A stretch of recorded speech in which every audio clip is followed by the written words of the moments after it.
Finally বন্ধুসকল আজিৰ দিনটোতে গোটৰ মহিলাসকলৰ কাৰণে অসম চৰকাৰৰ ফালৰ পৰা আহি পৰিছে এটা ভাল খবৰ। তো বন্ধুসকল তাৰে লগতে আপোনালোকৰ কাৰণে এটা বেয়া খবৰো আছে। তো বন্ধুসকল প্ৰথম আপোনালোকক মই জনাই আছোঁ ভাল খবৰটো।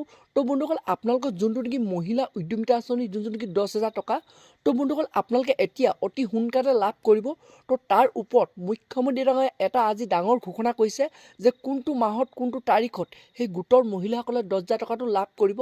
আৰু লগতে আপোনালোকক মই এতিয়া জনাই আছোঁ সেই বেয়া খবৰটো যোনটো নেকি বৰ্তমান চৰকাৰৰ ফালৰ পৰা ওলাই আহিছে। তো বন্ধুসকল যোনটো নেকি খবৰ আহিছে যে বৰ্তমান অৰুণোদয় আঁচনি লাখ লাখ হিতাধিকাৰী বৰ্তমান নাম কৰ্তন কৰিছে। আৰু লগতে বন্ধুসকল আপোনালোকৰ কাৰণে এটা ভাল খবৰো আছে, যোনটো নেকি PM কিষাণৰ যোনটো নেকি টকা আপোনালোকে কেতিয়া লাভ কৰিব, তো তাৰ ওপৰতো এটা ভাল খবৰ আহি পৰিছে।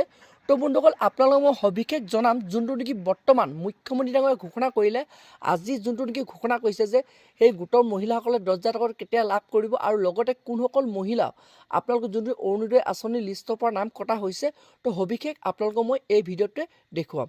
তো বন্ধুসকল আপোনালোকে সেইটো কাৰণে ভিডিঅ'টো একেবাৰে স্কিপ নকৰাকৈ আপোনালোকে চাই থাকিব।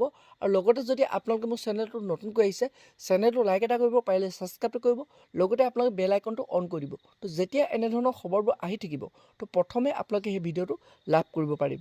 তো বন্ধুসকল বলক এতিয়া আপোনালোকক মই দেখুৱাই আছোঁ যোনটো নেকি বৰ্তমান মুখ্যমন্ত্ৰী ডাঙৰীয়াই ঘোষণা কৰিছে। শ্ৰদ্ধাৰ ৰাইজ, অসমত কেইবাটাও নতুন উন্নয়নমূলক আঁচনিৰ কাম আমি হাতত লৈছোঁ। ইতিমধ্যে অৰুণোদয় হিতাধিকাৰী তালিকাৰ নিৰ্মাণত প্ৰথম পৰ্যায়ৰ কাম হৈ যোৱাৰ পিছত এইবাৰ আমি নগৰ অঞ্চলসমূহত অৰুণোদয় হিতাধিকাৰী নিৰ্বাচনৰ কাম আমি হাতত লৈছোঁ। ইয়াৰ লগে লগে আৰু এখন আঁচনিৰ কথা আমাৰ বাইদেউসকলে মোক প্ৰায়ে সুধি থাকে যে 10,000 টকাৰ যিখন আঁচনি আছিল সেই আঁচনিখন আমি কেতিয়াকৈ আৰম্ভ কৰিম।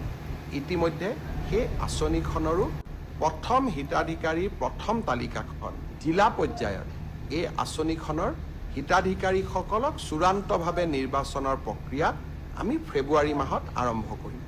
ইতিমধ্যে 32 লাখ আই মাতৃক এই আঁচনিখনৰ বাবে আমি প্ৰাৰম্ভিকভাৱে নিৰ্বাচিত কৰিছোঁ আৰু জিলা সমিতিসমূহে এই আঁচনিখনৰ চূড়ান্ত ৰূপ দিব।